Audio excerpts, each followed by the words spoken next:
So, welcome back to Silmarillion Total War, and fair warning before we start, this one did come up with the error message of the game being played on a different file version before I launched the replay, and there is a reason for that I know about this time around, because since I played in this replay and took part in it, there have been, I think, 2 or 3 little micro updates that have happened, which of course I immediately downloaded. And only realised afterwards that this would technically mean that I'm playing on a different version to the one that this replay took place on. However, it shouldn't have too much of an impact, because I know that the main cause of those updates was in fact because of something that happened in this replay, and as a result the affected parties for the most part shouldn't be involved in the battle anyway, or affected party singular, which we'll get onto in a moment. It's a bit of a shame really, because it would have been the main event of this replay, the unit which I'm talking about in particular, but there shouldn't be too much of an impact is what I'm saying. The overall result of the battle and the overall flow of the battle should go as it was, and there shouldn't really be anything in the way of weirdness, to be honest with you, other than with one unit in particular, which of course is not going to be involved in proceedings. But like I said, we'll get onto that immediately, and hopefully this won't be an issue moving forward, because I think the last of these little micro updates is done now, and to be honest with you, I hope they are, because micro updates like that are not really the best way of doing things, because obviously it was necessary in this case because something was fundamentally broken, but hopefully that's not the way that they're going to be doing things from here on out, because it makes life a little bit awkward for someone like me in particular, who, if I can't do the replay immediately after it's done, which is often the case, it's often not possible for me to do the replay immediately. It can often mean that I'm out of date, or I move on from that version very quickly. So hopefully that's not going to be the case. It hasn't been up to now in Silmarillion, so hopefully it won't continue to be at this moment in time. Something else which always happens as well is whenever there's updates, it always defaults back to showing the banners, which is never a good thing for replays in particular, because it makes everything a little bit untidy and a little bit not something that you want, I would say, the banners, when you're looking at a replay. But anyway, enough of that. First of all, let's have a little look at the map that this is going to be taking place on. So you can see it runs along the length of a river, but this isn't your normal river crossing, because not only are some of the crossings very wide, like this one here in the middle, which obviously a good amount of the action is going to take place in, but also there are 2 more wide crossings at the extremes of either side, and there are several fords that can be used as well. I think 2, so technically speaking there are 7 crossings in total, I think, so it's not going to be a single choke point where it's just a grind fest. There's going to be a lot going on, and it is also good versus evil. You can see the architecture on this side of the river, Elven, so obviously the elves are going to be over here defending on this side, and over there you can also see the Orcish watchtowers, and I'm sure you saw in the distance as well the dark iron citadel that the orcs have presumably been massing within over on this side. And we will be the aggressors, because I'm playing on the orc side of things today, but the replay will technically be from the perspective of J Monster, who is playing on the elven side. So we will be a little bit more aggressive as the orcs trying to push forward, as is perhaps understandable, because we don't really have the elves are obviously going to be better if it turns into a sort of protracted fight like that. They're going to have the better tools to sort of skirmish over a longer period of time. The orcs are much more at home when they're being aggressive with their numbers, with some of their powerful units, Angband especially with their monsters. Myself and the other flanking force of Windy, we may struggle a little bit more with that, because we're tolling Gaurhoth, who aren't quite so heavy duty and a little bit more reliant on mobility, which even on a river crossing with this many avenues across is not the easiest thing to use. But technically speaking, Feanor will also have to deal with that as well, so it's something which both sides are going to have to withstand. But yeah, 4v4 river crossing, going to be very interesting to see who comes out on top of this one. My mouse is really coming to the end, so I think I really will need to get a new one fairly soon. But we'll start off with J Monster's army. He is playing as the Feanor force, which is, I'm not going to be on the same side of the map as J Monster on this occasion. He is going to be facing off against Windy, but we'll get onto that later. You can see some of the updates have also been cosmetic. So you can see here the upgraded footmen of Amras no longer change their colour scheme entirely from the crimson red that Feanor is known for. And now instead their upgraded model also keeps the same colour scheme. So here you can see obviously a really, really good line infantry unit, very heavily armoured, very strong. Obviously when it comes to heavy armour, at the high end, Feanor really are the best of the best when it comes to that. There are other heavily armoured factions, of course, Angband, Fingolfin, technically Fingolfin anyway, Finarfin as well. But when it comes to just sheer armour, obviously, as you would expect perhaps, Feanor and his faction are going to be bringing the highest values when it comes to that. Not to say they're just undoubtedly the best unit of sword line infantry in the game as it stands, that is a debate that can be had, but you do spend a lot of money on them to fully upgrade them like this, but the quality is often worth it, especially when you're going up against the heavily numbered, focused and unarmoured legions that Tol and Gaurhoth provide, because Tol and Gaurhoth will struggle to get through this this steel wall, I should say. The Otorn Maitimo as well are the bodyguard variant of that. Obviously, again, like individually, they're just beefed up versions of the Footmen of Amras, really. Multiple HP, really strong at fighting on the front line, really good supporting tool as well. Next to sort of two-hander bodyguard units, they may not be able to dish out quite the same amount of damage, but that's not really what the Otorn Maitimo's focus is.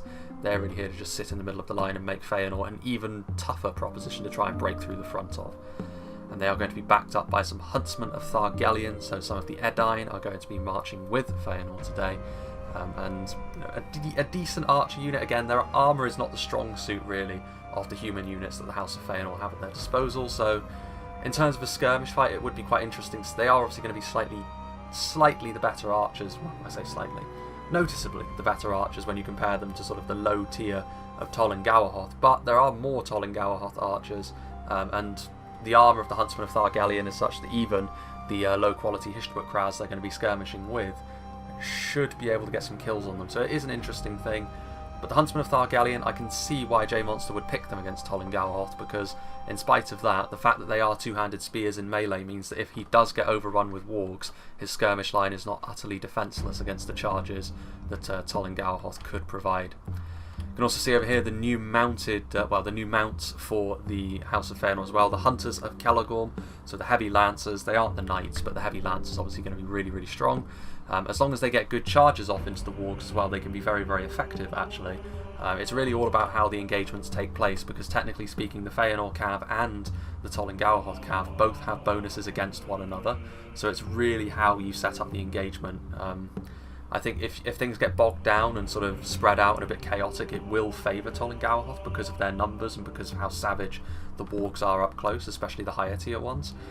But if it is more organised, if the charges connect well, then Feanor should be able to gain the upper hand with something like this. Obviously a really impressive cavalry unit, and few factions can match Feanor's cavalry presence really. Tol and Gaurhoth in fact is probably the only one. This is going to be true on both sides of course, because I'm Tol and Gaurhoth on the other side and I will be facing another Feanor army, but more on that just a little bit later.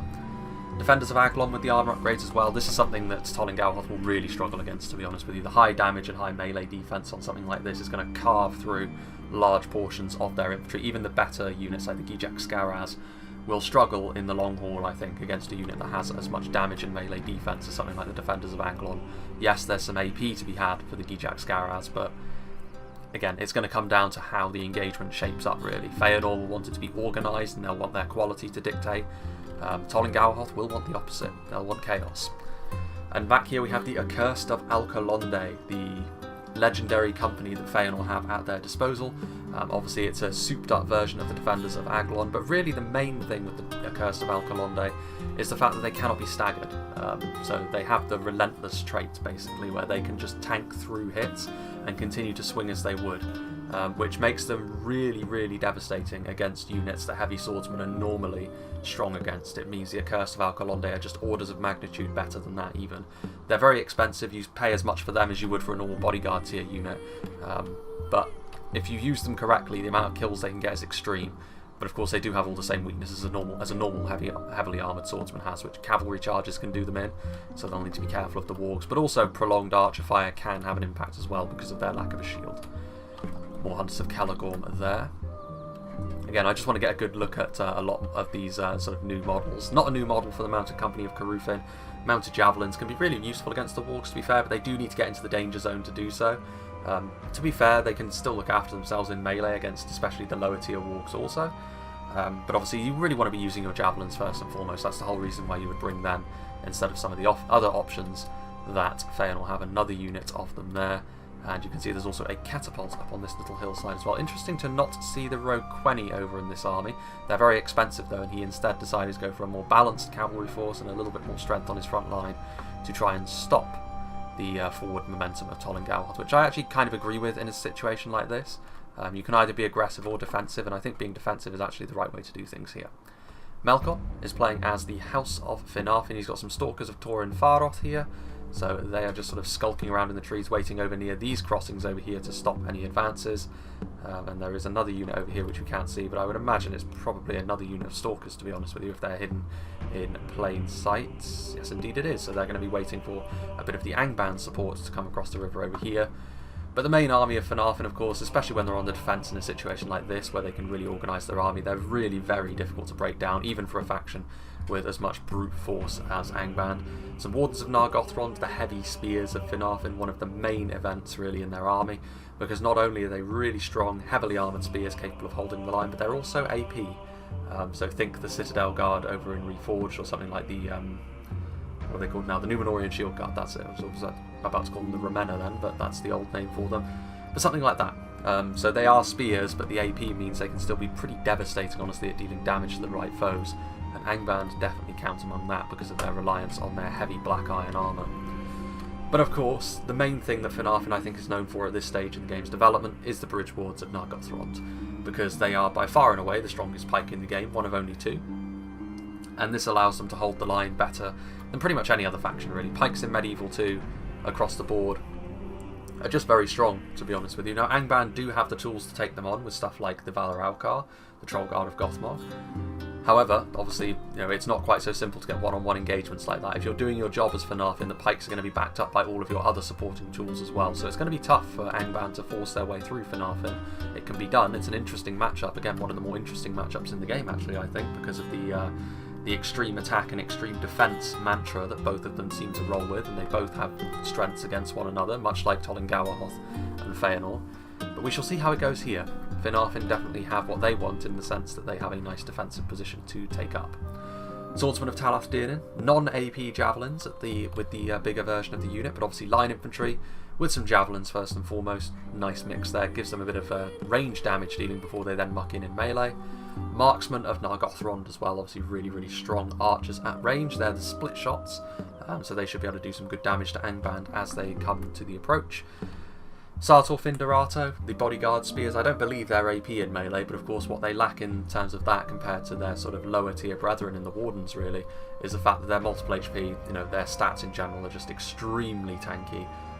Arguably the strongest, the tankiest sort of elven infantry bodyguard unit there is really, more so than the Otorn maybe, depending on how you look at it.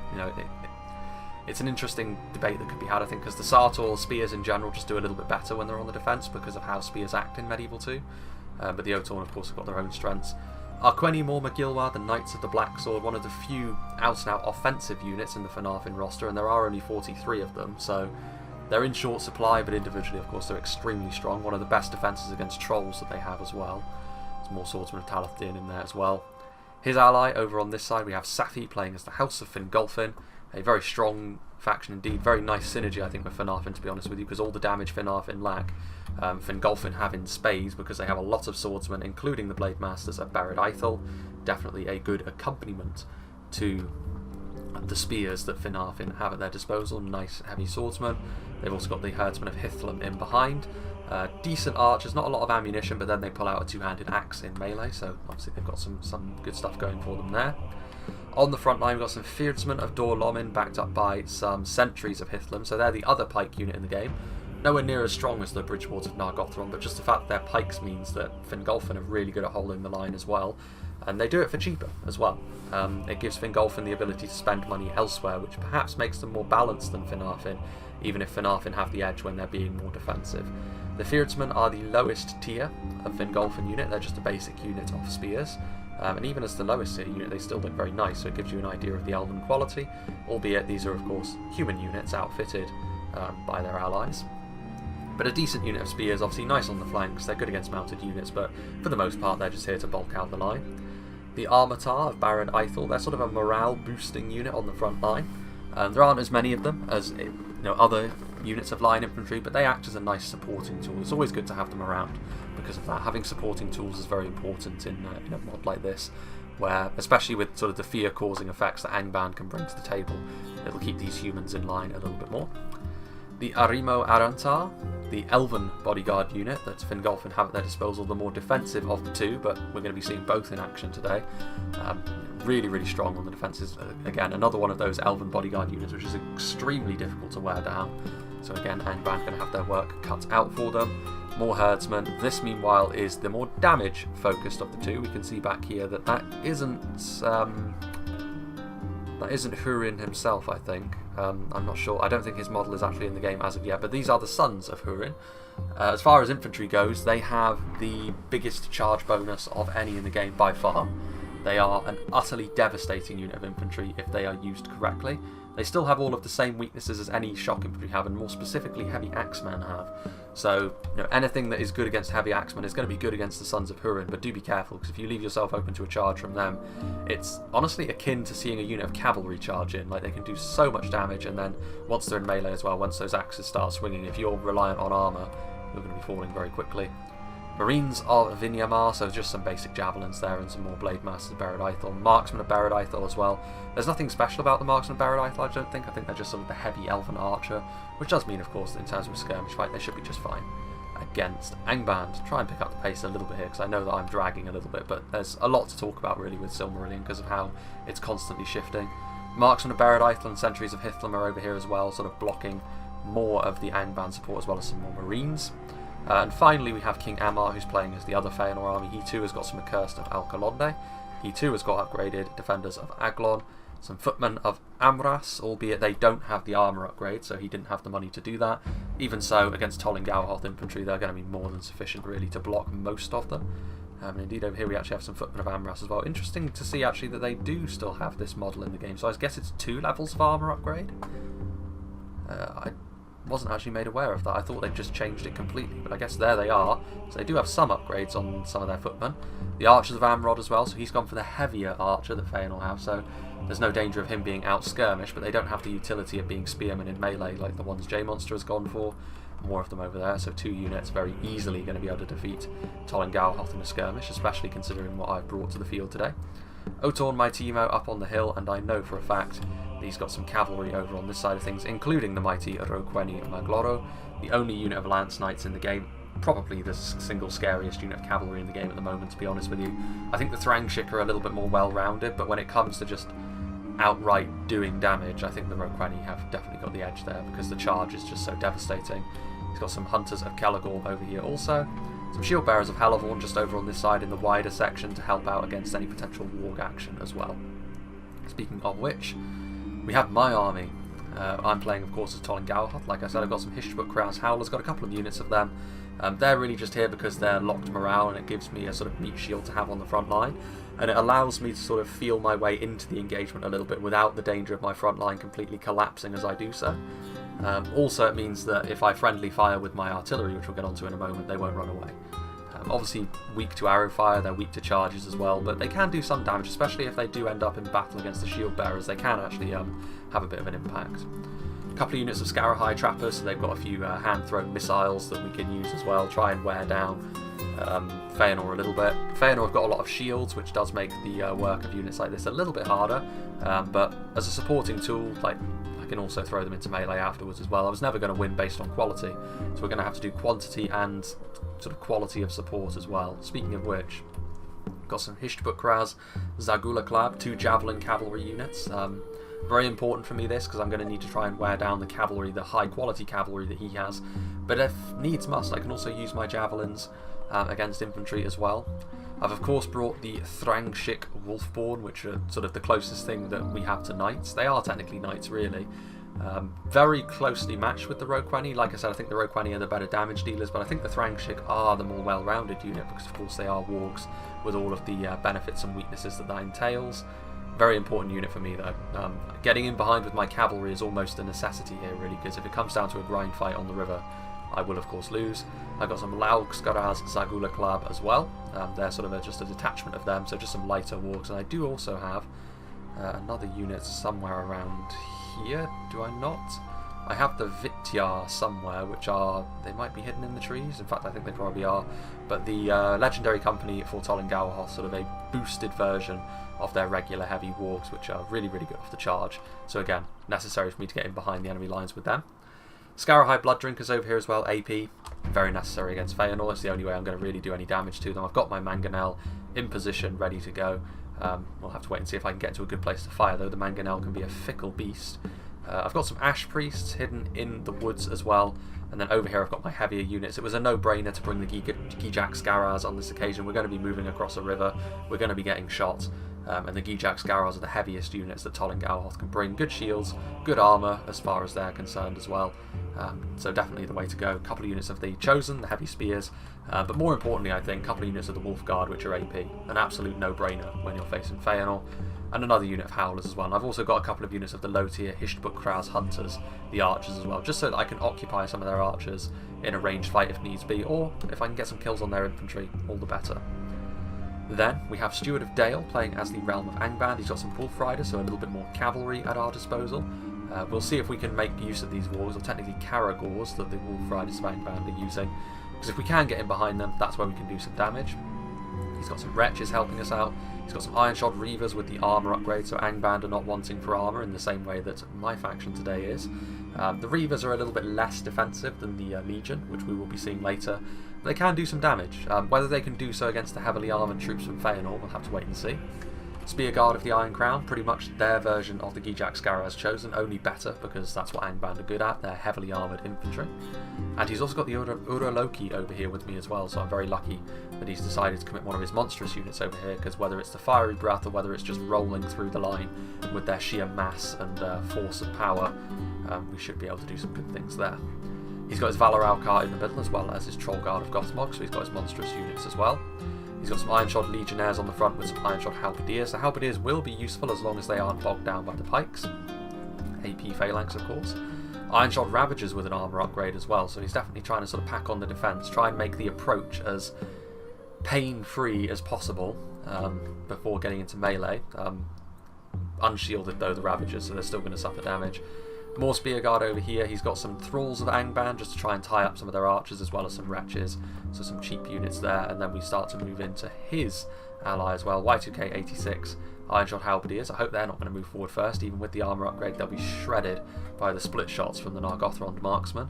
Guardians of the Iron Crown with their AP, again, very similar to how the heavy infantry units for Tol and Gaurhoth are set up, only with Angband, everything is just a little bit better because it's more of a focus for them than it is for my faction today. Ironshod Halberdiers, the Legionnaires as well, actually that's just the Legionnaires, the standard version as well, here in numbers, and then we've got some monstrous units back here. Troll Guard, Valor Alcar, you may see there's only 3 of them, even though there's 9, that's because they're classed as elephants now. So similar to how the Mumakil have got little riders on their back, the Valor Alcar have got little invisible riders, but being classed as elephants does mean they do area of effect attack damage now as well, which makes them scarier, but the lower numbers does mean that you can bog them down a little bit easier as well, so it's a trade-off, but it's a good trade-off I think for Angband. And he's got the Bulldogs as well, a truly scary unit of infantry.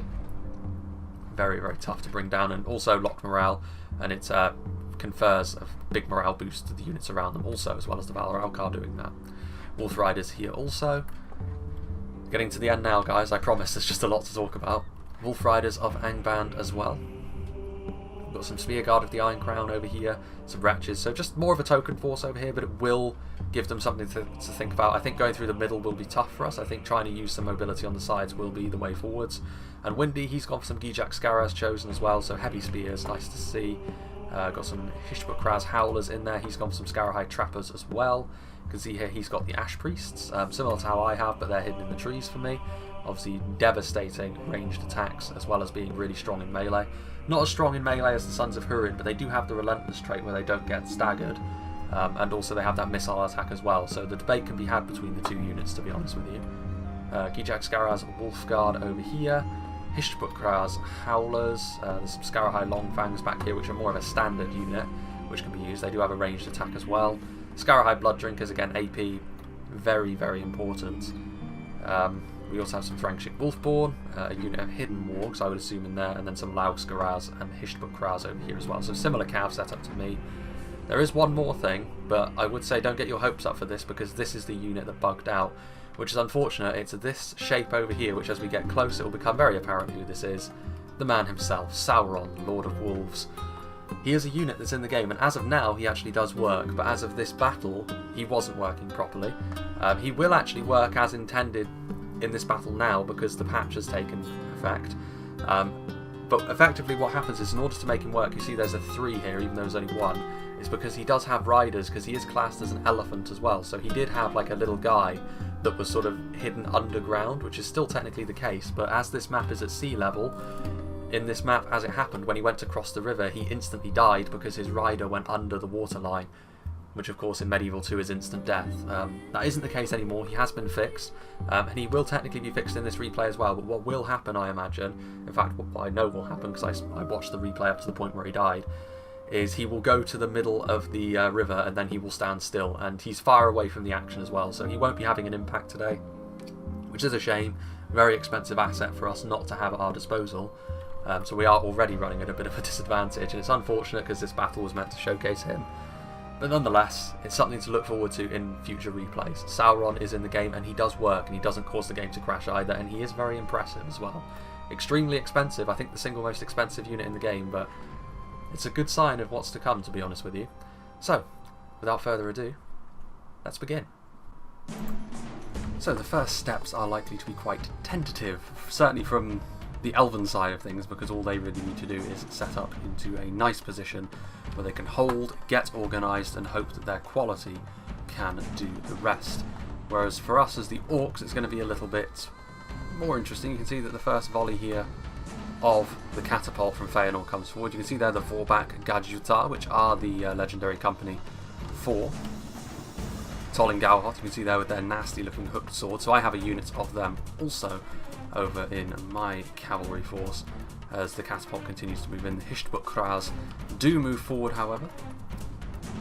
You can see here they are the javelin variant of the cavalry, so they're going to be throwing their little fire sorceries that the Lord of Wolves himself has taught them. But it's going to be interesting here because obviously Feanor have got a ready-made response to that in the mounted company of Fingolfin, and you would imagine here as well that the Feanor riders will be of higher quality. The issue is they don't want to get caught out too much by the wargs, otherwise things could get pretty messy here quite early on as the fire sorceries come forward. The Laugskaraz are also loitering with intent, so they're the lighter warg riders, but you still don't want to be getting engaged in melee immediately if you're Feanor. You definitely want to be utilising that ammunition first, even if the mounted company of Fingolfin is very likely to defeat the Laugskaraz. You don't want to be getting bogged down in these kinds of units because it's exactly the sort of thing that Gaurhoth can take advantage of, albeit they have overextended a little bit and there's not really much in the way of support nearby. If the Thrangshik were further forward, this might be a little bit more worrying for Feanor, but that isn't really the case, so the Laugskaraz are just sort of getting in the way. You can see here the fire sorceries are colliding here with the Footmen of Amras. Not too many of them are falling though, so it does go to show the resilience that this unit truly has. You can see now that the Vorbak are coming forward, but a little bit slow, caught a little bit on their heels. But there you can see the Laugskaraz defeat is almost certain. Unsurprising considering the sheer weight of heavy cavalry there is here, but they have bought enough time for the Hishtbuk to throw some of their javelins in, but unfortunately for Windy, he's used that opening to target a unit which is probably going to be the most resilient to his attacks among the entirety of the Feanor line, other than the Otorn, because those fully upgraded Footmen of Amras are going to stand very solid in the face of missile attacks unless they are of the highest quality and are extremely AP. Hishtbuk, though, they're also getting pushed back, they are wavering. In come the Vorbak, so they're going to get a nice charge in, and they do connect there, so that will be a nasty charge for the mounted company of Fingolfin to deal with, and they will take losses as a result of the Vorbak coming in. Those nasty hooked swords will start to do their thing.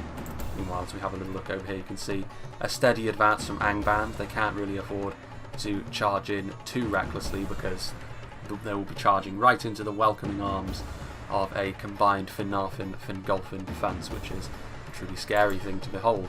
Over here, meanwhile, I'm moving forward my Hishtbuk hunters. We're going to be starting to do a little bit of damage at the very least. We're giving Feanor something to think about. You can see there as well that King Amar is not panicking. He's not going to respond to my bait of me trying to get him to expend some ammunition on the Hishtbuk. You can see the Wolf Riders are forwards as well, starting to move forward with my Scarahai Trappers. Just again, trying to get into a position where I can then very quickly engage with the front line, because as we move across the river, as we're stuck in the centre over here, that's when we're at our most vulnerable, really. It's going to be tough for us to deal with such things. You can see over here, Ironshod Ravagers moving across the river, and they are going to be followed rather quickly by my Gijak Skaraz Chosen. But very quickly, of course, Feanor are going to move forward. They didn't really want to be in range of archers and artillery, but as soon as infantry gets across, they need to hold the choke points, because if they give us a free way across the river, most of our units will then, of course, happily take it. Having said that, Footmen of Amras, varying levels of armour upgrades though, easily going to be able to deal with upgraded Ironshod Reavers, and to be fair, the Gijak Skaraz Chosen, while they will last quite a long time in melee, they're not really going to have the damage capabilities to do the business here. I do have the ability to use my Hishtbuk-Kraz Hunters to try and do some damage to them, but again, from the front, heavily armoured, heavily shielded, it's going to be very difficult for me, to be honest with you, to have the impact I want. But we are now starting to see engagements over here as well. And you can see that we are also starting to get some wargs into position. So my Hishtbuk-Kraz over on this side now are going to start to try and get some stuff done. You can see some arrows flying down from on high. A few of the shield bearers of Halavorn do fall. Not the most important unit to be dealing with. And you can see over here that some of my javelins, that was actually because they were on fire at will. But you can see the difference. Several of the shield bearers do end up falling there. In comparison to the Footmen of Amras on the other side, who withstood the volley very, very resolutely. Forward come the wretches as well, so obviously spears to prevent any sort of frontal charges. They may be low tier spears, but it's not the sort of thing you want to be dealing with anyway. In fact, let's go down to half speed at this point. Really having to click quite hard on my mouse now. Maybe one will be necessary quite soon. Armatar of Beredaithel moving over, so Safi and Fingolfin is going to be moving forward to support the Feanor front line, which is necessary. Otherwise, in terms of sheer numbers, we will just roll through them. Getting a little bit too close for comfort here against the shield bearers of Halavorn, but they have taken damage, to be fair. Less so from the fire javelins at this point, who I am actually trying to go after the units in behind, more so than the shield bearers of Halavorn, because the shield bearers of Halavorn I'm actually going after with my Scarahai trappers.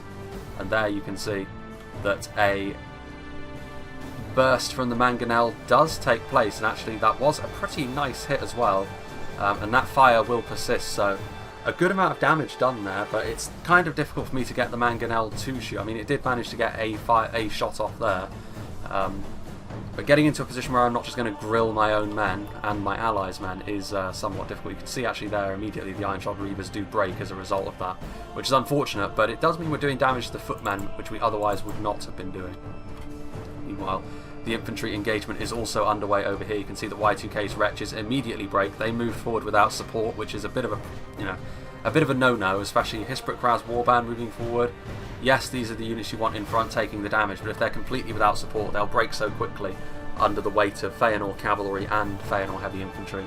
Defenders of Aglon have taken a little bit of damage as well, but they're easily going to be able to carve their way through this low-tier trash that has moved forward to try and meet them. Hishtbuk-Kraz Howlers are a better choice there because they're blocked morale, of course, so no matter what odds they're facing, they will fight to the bitter end. It's one of the reasons why I really do quite like the Howlers as a unit.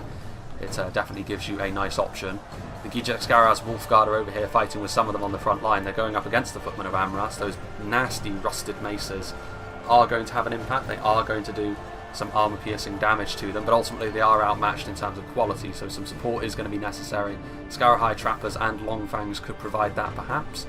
Howlers are moving forward. Blood Drinkers are also on the move, which is a unit which will worry Feanor a little bit more because their charge is very decent, and of course their AP and melee, not the sort of things that Feanor is going to enjoy at all. But Feanor, they have to split their attention a little bit. They do have to support. The Assassins of Finarfin, the Stalkers of Tor and Faroth, have moved forward to block the advance of Windy's Gijak Skaraz Chosen, but they're a lightly armoured unit, these Assassins. They work better when they catch the enemy unawares, charging into the rear, that sort of thing. When they're in a straight up fight like this against a heavy duty unit, a bit of support is necessary for them to be performing at their best. But fortunately there are several units of Stalkers, so they can support one another, and with just one unit of Spears here, it's not going to be enough, unfortunately, for Windy to have the impact that he would like here either. However, another fight in the river, a fourth unit of Stalkers, amazingly enough. Definitely an interesting choice by Melkon to bring that many of them. It's fighting another unit of Gijak Skaraz Chosen, but they're going to be without support. So this fight in the river should probably go the way of Tol in Gaurhoth. Meanwhile, Angband are moving forward, moving through the trees. You can see there the defensive position of Safi and of Melkon just through it as the wretches get into position. but they're just sort of playing. Again, they've got to move forward carefully, because if they charge forward unthinkingly, they're going to get shredded by all of the ranged options that they have at their disposal, and then of course in melee, without their main strengths at their disposal, the sheer wall that is Finarfin, and then the extra damage that Fingolfin can do with their bladesmen, and of course the nasty Sons of Huron. Definitely something to be concerned about. Meanwhile, over here on our side of things, trying to take advantage of all the choke points that we can, moving across the river over here also, Spear Guard of the Iron Crown, and 2 units actually of Gijax Garaz Wolf Guard, or at least, well, 1 unit there, but another unit will arrive. So actually, we are pushing through here.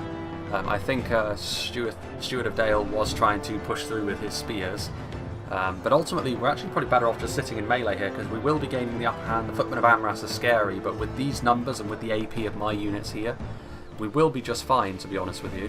There are defenders of Aglon on the way, but ultimately they're spreading themselves a little bit thin here. Got some Hishbuk-Raz Howlers on the way forward as well. Arrows coming across from the other side. I've got my Gijax Garaz chosen ready to move in as a second wave when we need to.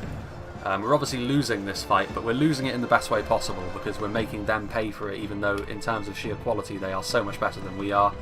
My Scarahai Blood Drinkers did charge in, but we're getting a little bit overwhelmed. You can see over here that the Roqueni Magloro trying to get into the Uroloki, so I do turn my Scarahai around to try and give them a bit of support, because the Uroloki are much more important than my Scarahai at this point. You can see on the front line though we are struggling, even though we do have a bit of AP on the front line.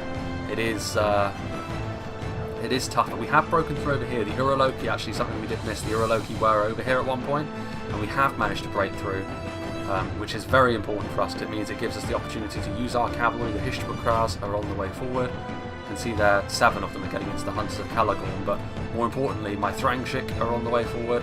You can see I've got my Vor back over here, more to sort of try and force the Roqueni away from the Uroloki, because the Uroloki are really the only thing keeping this infantry assault going, because there's really nothing of any quality on this front line. It's just a bunch of really annoying units more than anything else, which we're using to tie up quite a lot of quality. But we now have the ability to get in behind enemy lines.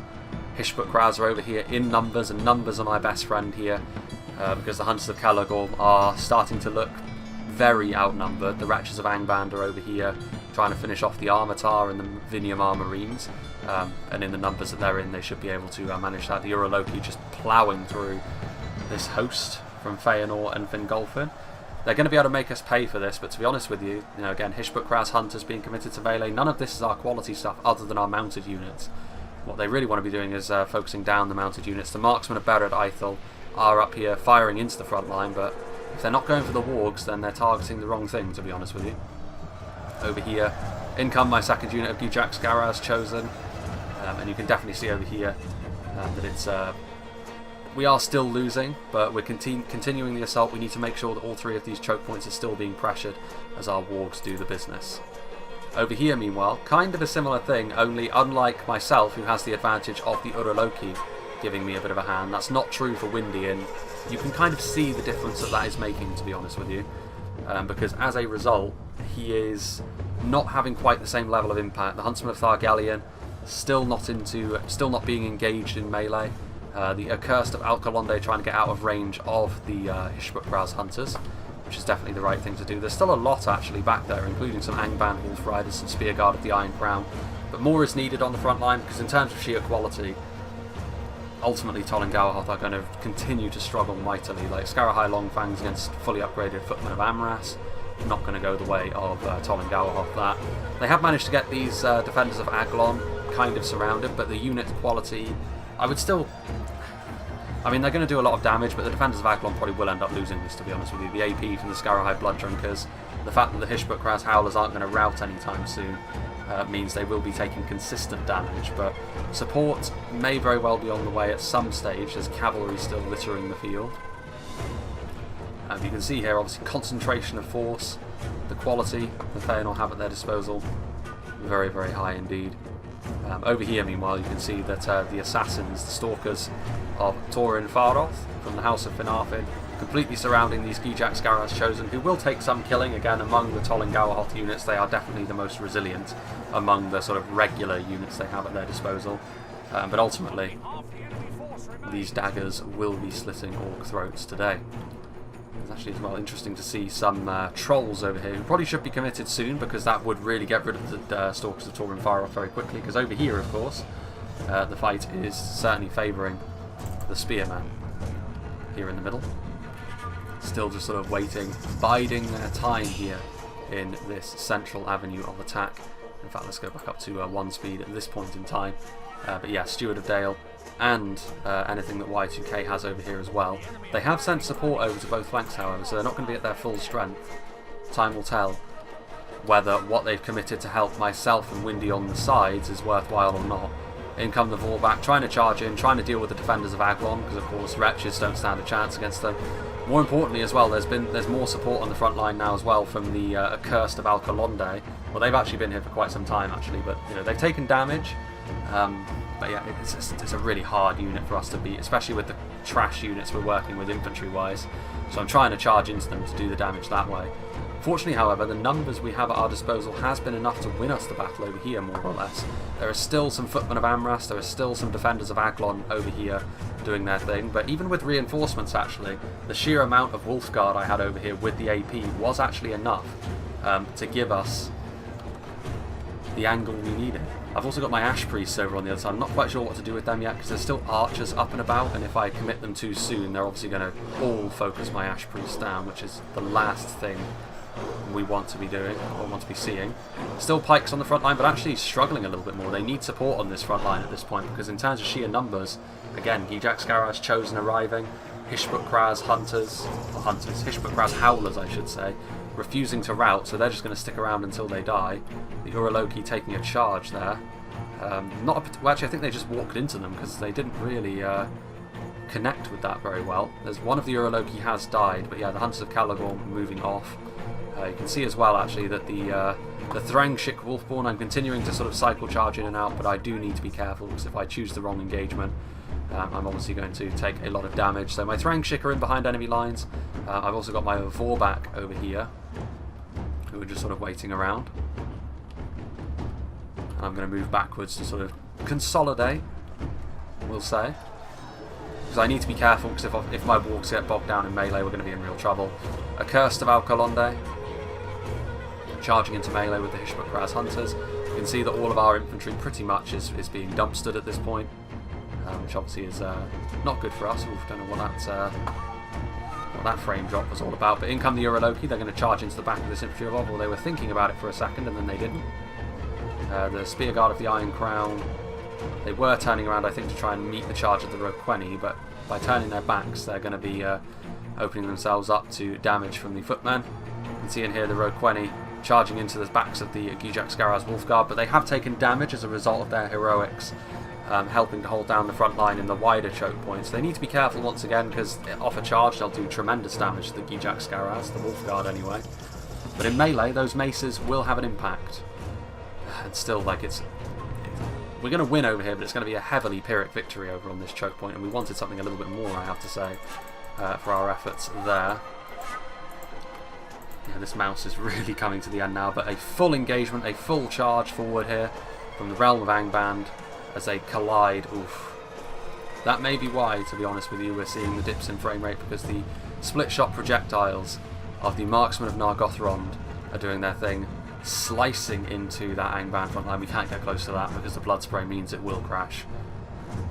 The blood spray from units like that, honestly, I think across the board should be removed, I think, from Reforged and from Silmarillion, to be honest with you, because the danger of crashing is simply too great, and it's not just from my perspective, from a replay one either, but also in-game it's the sort of thing which can cause problems, and I think it's the effect of seeing it from afar to let you know that your units are under attack, I should say, is more trouble than it's worth, if I'm being honest. Marksman of Buried Ithel firing in as well, not quite as impressive as their Nargothrond cousins, but still doing their thing. And you can see that while there are some individual units of quality like the Troll Guard, the Balrogs are moving around in the back lines as well. Ultimately, there are areas of quality on this front line which are made up of just wretches, which they're not going to make anything happen. So Angband, they're definitely going to need stuff like these Balrogs to do their thing, but I meant Herdsmen of Hithlum with these axes are actually not going to be too bad against something like the Balrogs.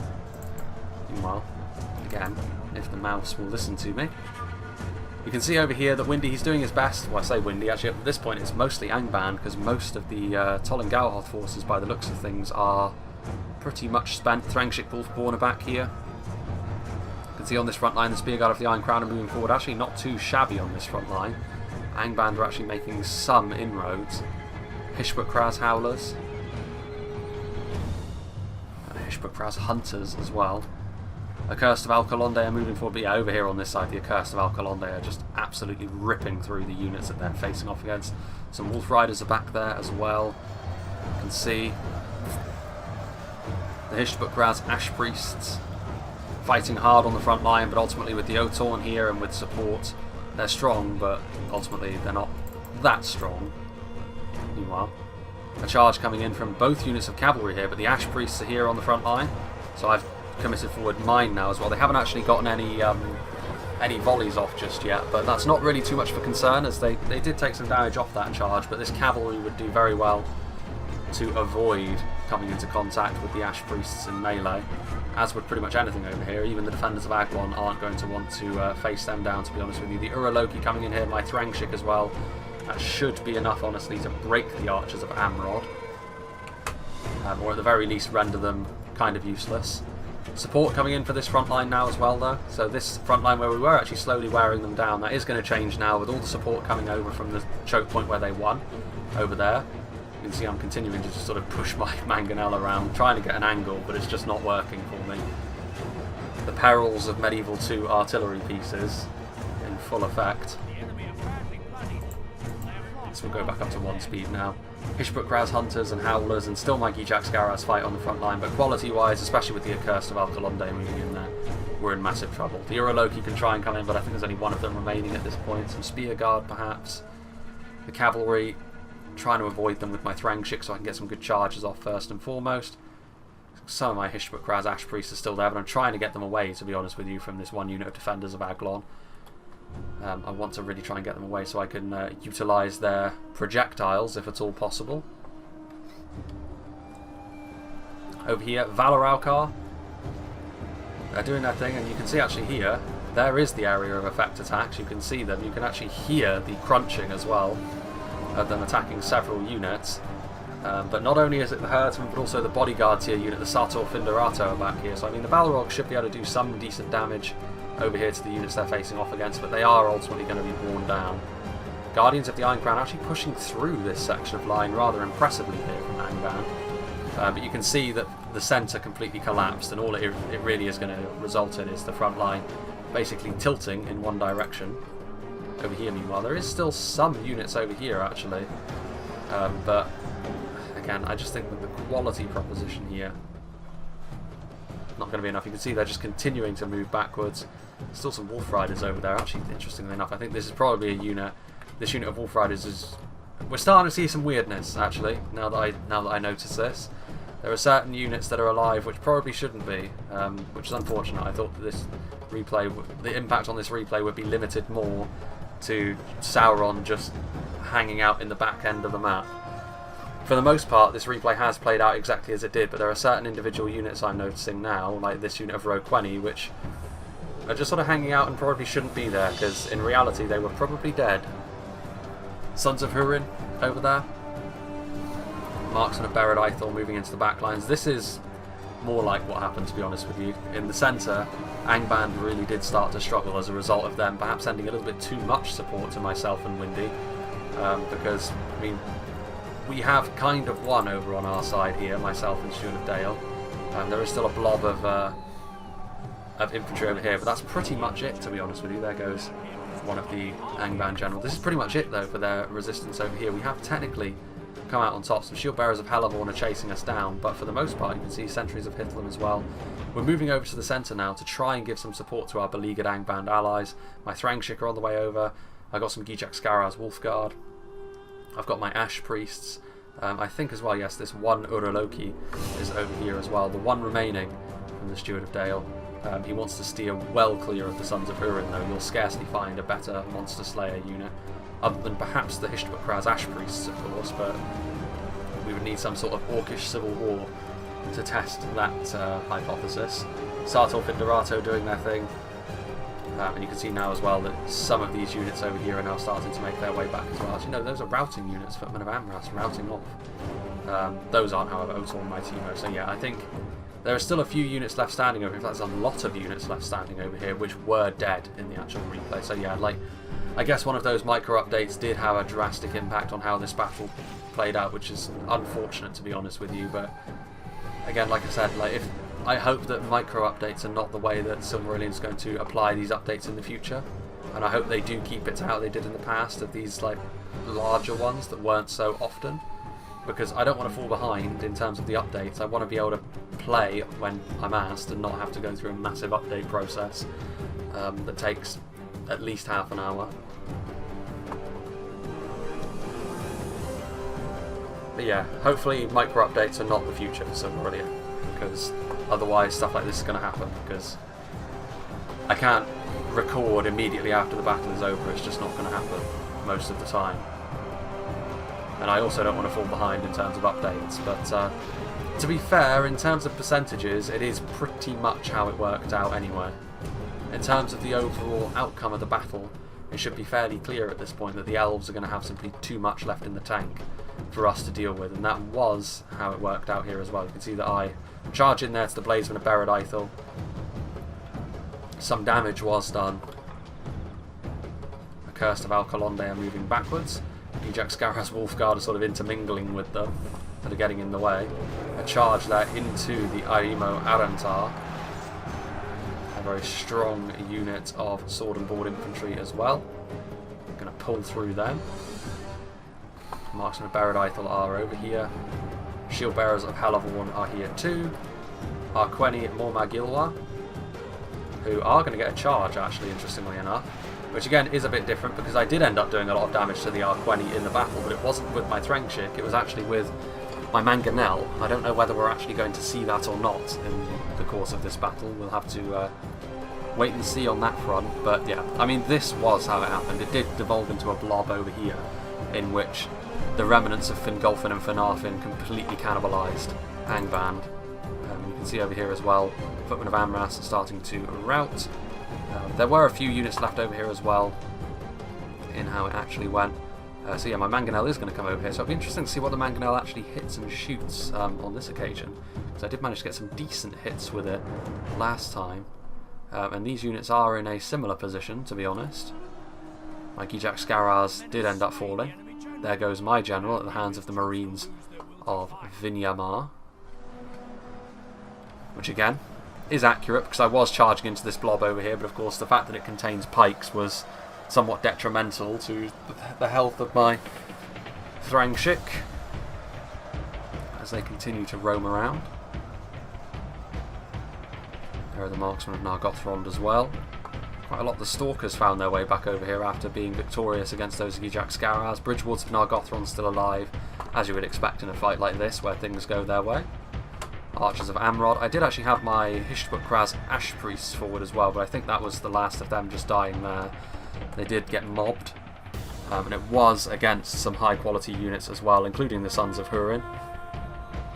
A duel of perhaps the best two heavy axemen in the game as it stands. Albeit in melee, I think you would give the edge to the Sons of Huron.